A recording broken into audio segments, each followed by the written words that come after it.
على الرغم من المسافة الفاصلة بين دبي والبحر الكاريبي، تواجدت دولة كومنولث دومينيكا في إكسبو 2020 دبي لتروي قصصها إلى الزائرين.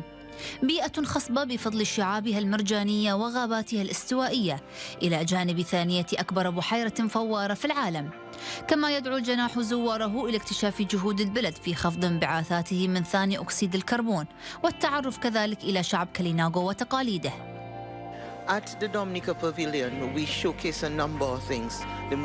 نسلط الضوء في جناح دولة الدومينيكا على منتجاتنا المتعددة مثل أنواع القهوة والكاكاو والصلصات الحارة وغيرها من المنتجات الطبيعية، بالإضافة إلى مجموعة من الأزياء المصممة محليا.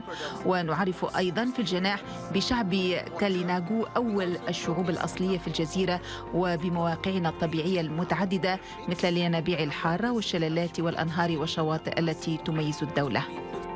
يركز الجناح على استقطاب المستثمرين، ويعرض مباهج مهرجان ريل ماس السنوي وطبيعة دومينيكا، إضافة إلى ترويج المنتجات المحلية.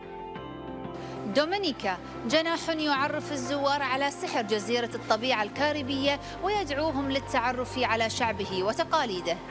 شمس البرزوقي لمركز أخبار قنوات أبو ظبي من إكسبو 2020 دبي.